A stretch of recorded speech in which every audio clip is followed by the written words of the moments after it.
morning. My name is Danielle LaRocca-Rena, Dr. LaRocca-Rena, and it's a pleasure to be with you today. I am joined by a wonderful group of colleagues from the Child Health Advisory Council to career physicians, and some of whom are participating in today, but all of whom have contributed intellectually to the conversations that we are going to have. I'd like to acknowledge that in deciding the topic for today, which is community involvement in leadership recruitment, this is one of many conversations that we are having. And we will be pretty informal while I introduce myself as Dr. LaRocca-Rena. We're going to quickly switch to Danielle and to other names to share with you that as colleagues who have been in leadership positions, we hope to share in our lived experiences as leaders. And we are still learning. So this is a process. In discussing community involvement in leadership recruitment, we want to acknowledge a few things. One is we are in the year 2023, where in the last several decades, we're certainly accentuated with the pandemic and the issues that have occurred in our country. We're very focused on commitment to health equity, okay, and recognizing that excellence in academic medicine must strive for the best health outcomes. And of course, I said Child Health Council, so we are child health professionals and focused on the lives of children and their families and communities. And we have made a commitment, and been joined by most organizations around the country, that commitment to quality health outcomes, to the best health status of our children, lies in a diverse, inclusive, and equitable workforce. So we are here to discuss how to eliminate health disparities, get the best outcomes by recruiting the individuals who are fully committed to that mission. We know that there are certain models that have been out there that we're not going to discuss in details, but we're going to go to the topic of community involvement and recruitment. But there are such things as community-based, competency-based educational models that begin with what are the community needs? And how do we, as child health professionals, respond to those needs in how we recruit faculty, division directors, chairs, et cetera, deans, presidents, et cetera. How is our commitment in academia circle right back to the children, families, and communities that we are slated to serve? Many academic institutions are the only institution, in my own experience in Syracuse, we were the only academic medical center for 1.8 million children. Anyway, that's our framework. DEI competencies have been endorsed by the AAMC, and we will have a host of references for you on our website and Career Physicians at the end of this. Career Physicians, as I said, is dedicated to excellence in recruitment, and our conversations will be free-flowing. We hope to share some wisdoms, but again, we are still learning. Now, I'm going to project the first one slide only. Usually we don't use slides in this, but I thought it was instructive. We had one presentation which was titled before in our discussions on diversity realized, proactive disruption in traditional search processes. And we had the following slide. In our first discussions about diversity realized, which diversity is broad. It can be cognitive diversity, racial, cultural, gender, et cetera. I think most of you are familiar with that. We looked at a proposed organizational structure for searches that lead to excellence. And this started at the very top. If you're in a university setting, a state setting, that there is an explicit stated commitment to excellence, which includes a commitment to justice, equity, diversity, and inclusion.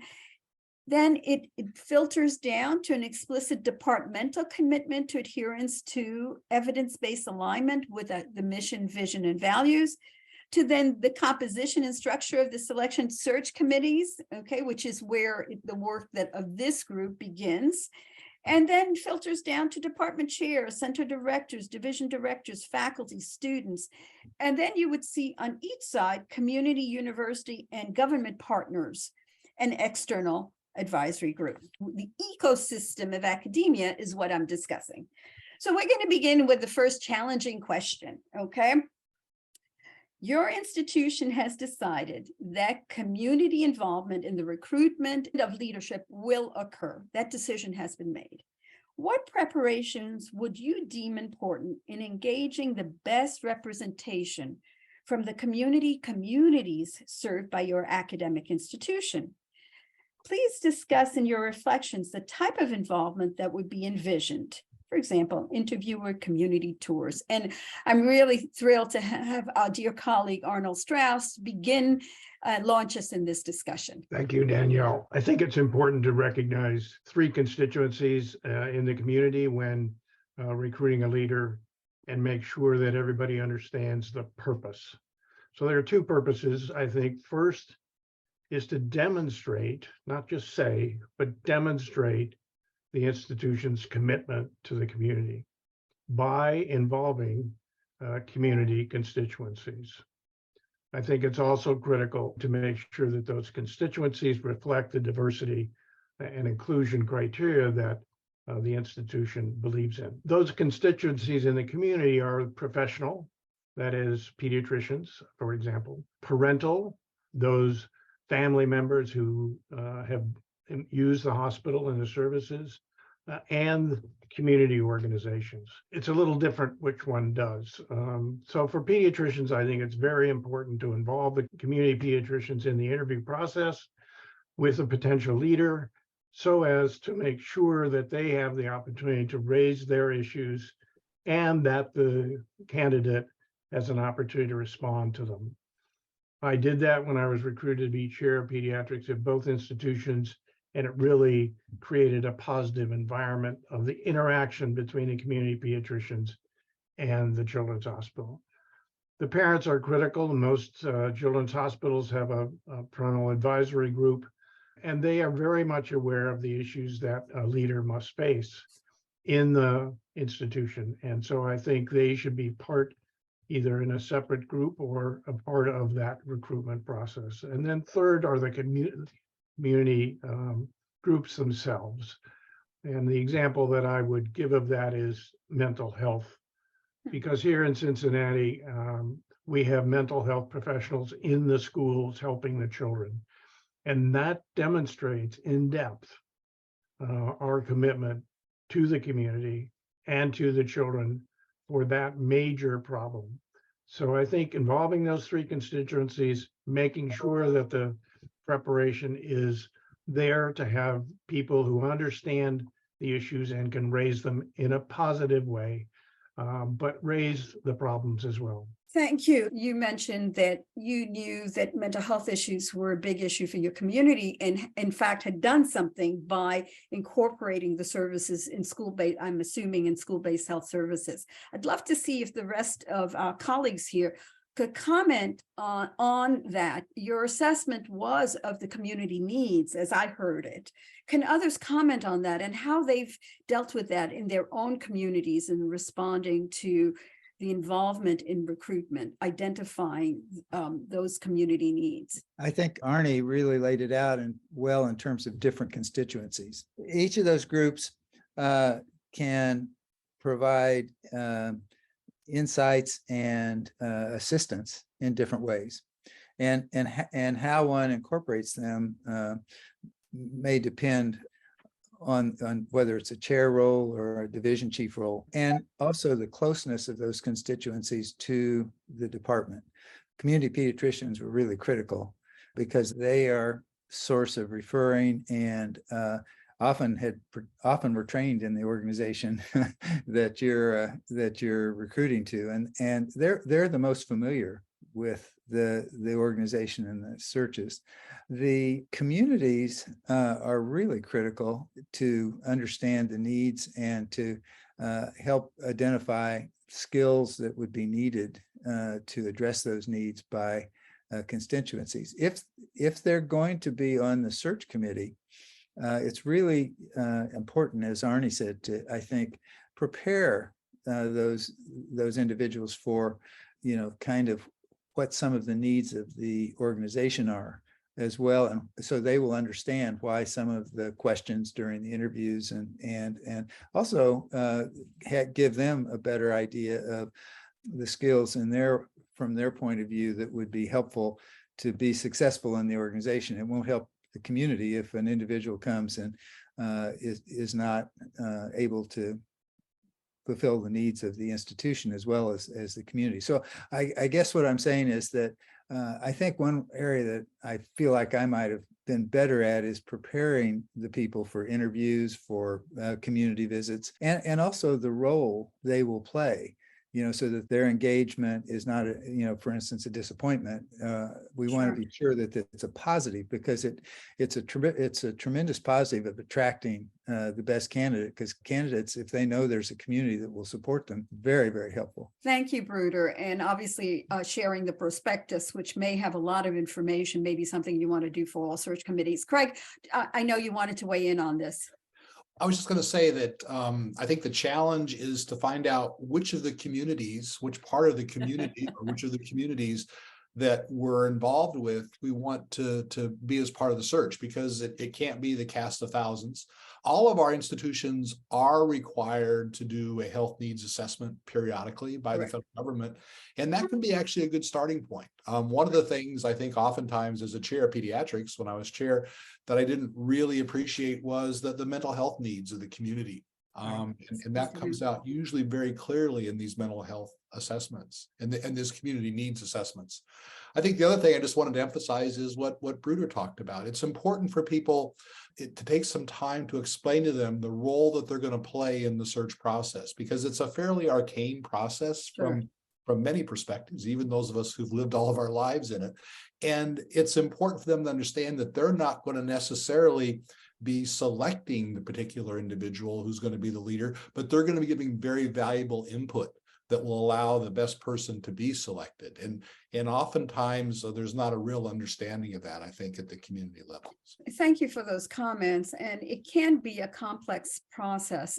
One of the things that I have found useful, especially in my experience going to Syracuse, where I was new to that community, was to understand the epidemiology and what are the things that are really weighing hard on the community, and what have been the challenges in the community feeling a part of that academic institution, and that institution actually is here to serve them. I'm going to go on to the second question I'd like to pose to you. What benefits to the academic institution, and you touched on this a little bit, do you believe might accrue from the participation of community representatives in this leadership recruitment process? And you could probably tell my bias in this question, that I'm trying to point us to the positives, to the strengths, etc. And we will come to some of the challenges, but I'd like to tap both Bob and Chris to share their own experiences. And if you can, place it in the context of your own communities, so you can give some examples. I find myself wondering about the definition of communities. For certain positions, like the chair of pediatrics or the dean or a hospital executive, the number of communities that they may touch in their role is enormous, and so getting all of those perspectives on the front end may be challenging. But that said, I think the comments that have been made are important, that they really need to be included in the process. I'm not sure they necessarily all need to be on the search committee. As Craig said, you don't want to cast of thousands on the search committee. But as this group has talked about before, I think an important thing on the front end of any search is defining the criteria by which the person's going to be selected. And it's really imperative that the community voice be involved in that. So if you don't call it out as a metric, if you will, by which they'll be judged, then it may be minimized. Going back to your original question, as Arnie mentioned, that you can set the tone for the ultimate person who's selected for their future success in their role. If they've had an opportunity to touch base with these people so that they feel heard, and there's at least some understanding of the variety of problems or the magnitude of their problems, it's going to set that new chair, that new dean up for success in the future. I would expand in terms of communities, again, for the chair of pediatrics or the dean. It's also going to include other medical disciplines. You know, as a surgeon, for example, I was very interested in who the new chair of pediatrics would be, or who the new dean would be. So I think the central point here is that getting all these voices heard in some way, shape, or form is important. The challenge is how to do it in a way that isn't logistically not feasible. Chris, your thoughts on this? I would just add to Bob's, how beneficial this can be for an institution, even in the pre-search or before things even get started, to invite, I think I would say, invite the opinions and the thoughts of community leaders, religious, educational, the pediatricians, in my case with neonatology, the obstetricians, the competitive, pieces of it, to inform what's an ideal candidate and what resources are going to be needed and what's the mission for, of the institution, the hospital, the department in searching for this new leader. So I think that's, you phrased it originally, Danielle, as the benefits. What are the benefits of inviting this community participation? And I also agree with Arnie that in the positions that I've been recruited to and so forth, when I've had a chance to meet with community pediatricians, community leaders, the competition, whatever it was, it certainly prepared me. I felt much more engaged when I actually accepted the positions, but also more aware, I guess, of what some of the issues might be from those folks' perspective and how they were involved, whether they were on the search committee or not, or had provided input, or I met on interviews, or all of the above. So I think that was very beneficial, or could be, for the candidates. Of course, there are downsides to that. You don't know what they're saying necessarily and what's out there, but it's transparent. I guess along those lines, I would just add one thing that your conversations, all of you, have caused me to reflect on, and that is, if you're going to be inviting particularly a member of a search committee or a group that's going to come in and interview the candidates, I think it's very challenging to be sure that you're not excluding people. Craig mentioned the cast of thousands. It's like, well, if you're going to focus on mental health, where somebody thinks that actually, that's not the main problem in the community, it's, racism or this and that. I mean, you could wind up, just by the process of doing it, unintentionally excluding important or influential or further engaging, for the candidates, members of a community. So I think how one goes about doing that, and I know I've made missteps in that regard. I won't speak for everybody, but it's difficult. Pulling it out and saying, okay, we're going to involve the community, or as Craig said, cast of thousands. Well, who are they? And what are you saying about your department, division, your institution? When you say we're going to invite these community members, these parents, these religious leaders, these educators, these pediatricians, but not those, it's a challenge, I think. Yes, I think it's really critical to tailor the community group's involvement to the candidate and to tailor the issues to the candidate. And that requires preparation and getting to know the candidate beforehand and planning ahead of time, not just having a standard sort of protocol, but rather to tailor it.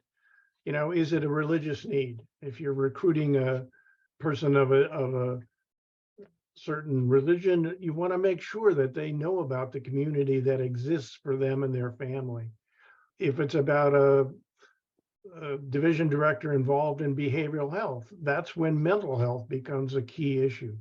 So tailoring the involvement of the community, I think, is critical to the success, and it helps, Chris, limit the cast of thousands. Final question was really, and I'd like the entire panel to really comment on this.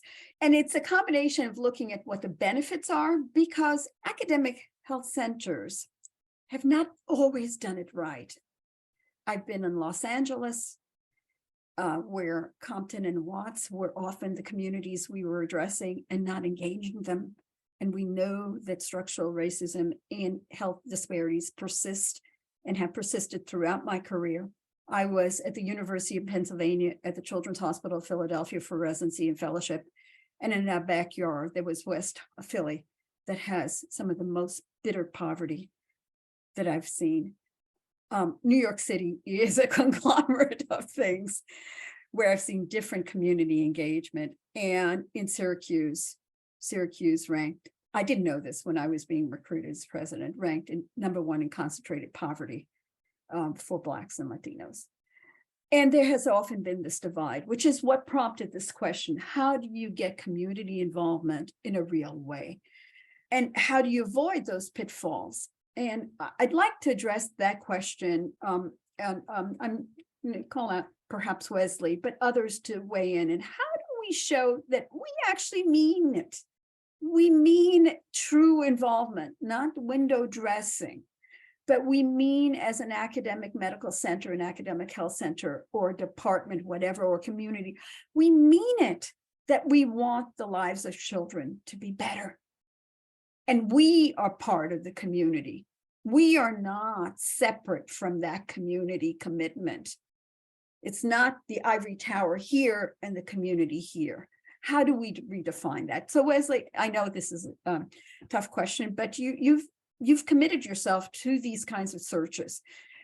What can you share with us? Well, there's a lot to say. I think that the search itself is not going to solve those problems, but the search itself can identify leaders who can help to solve those problems.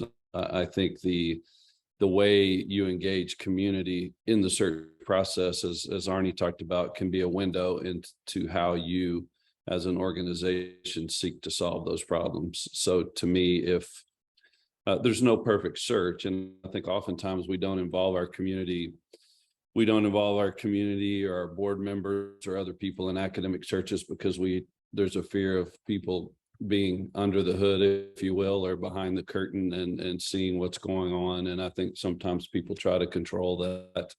I think we have to remember that at the end of the day, this is a search.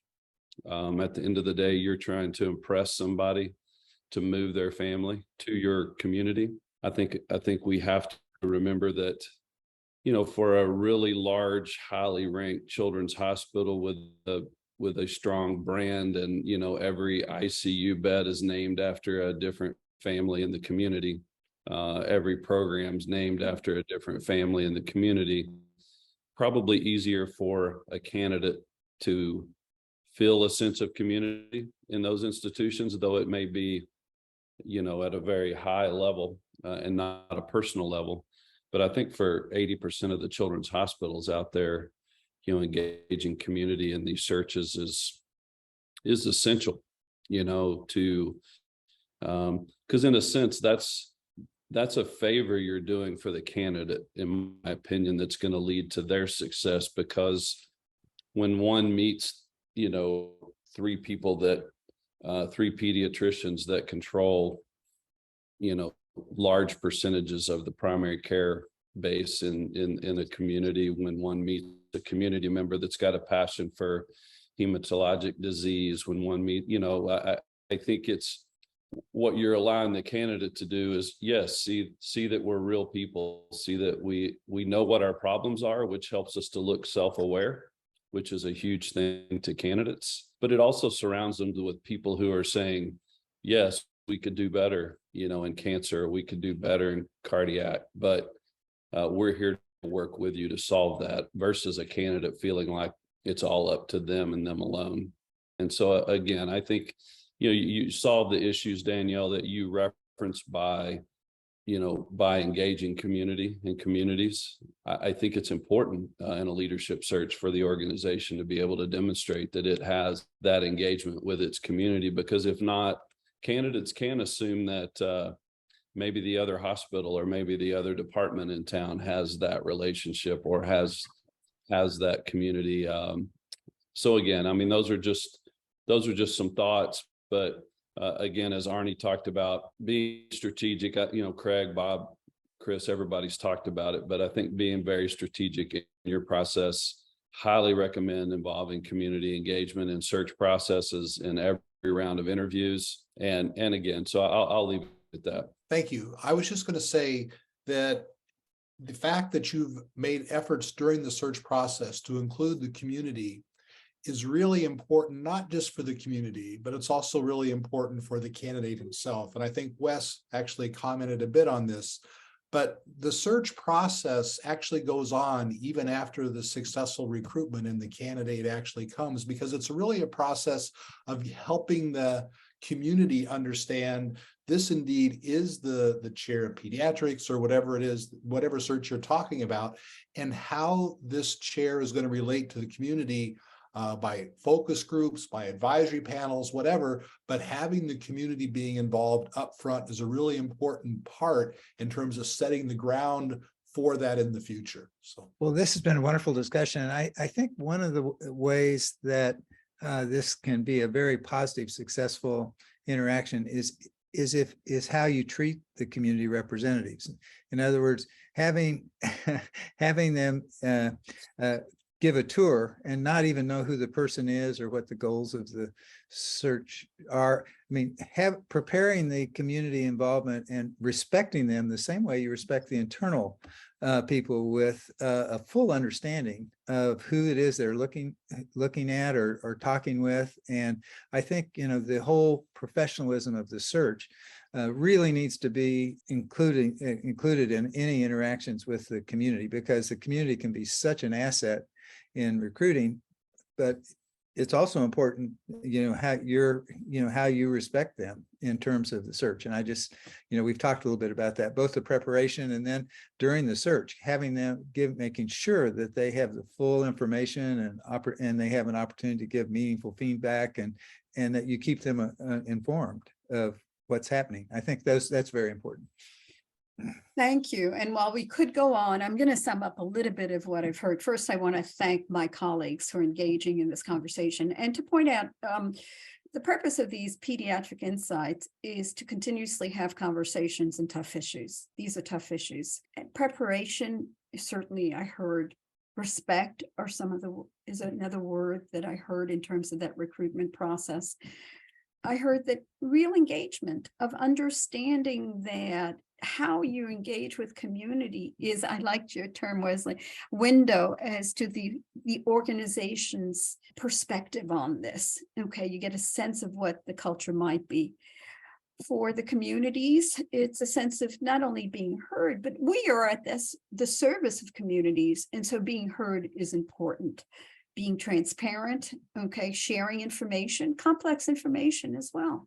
Sharing information can lead to trust and not being risk averse. No one said this, but I think I heard it in our conversations, and that not being afraid to involve communities because it can get complicated. Well, we're in a complicated world.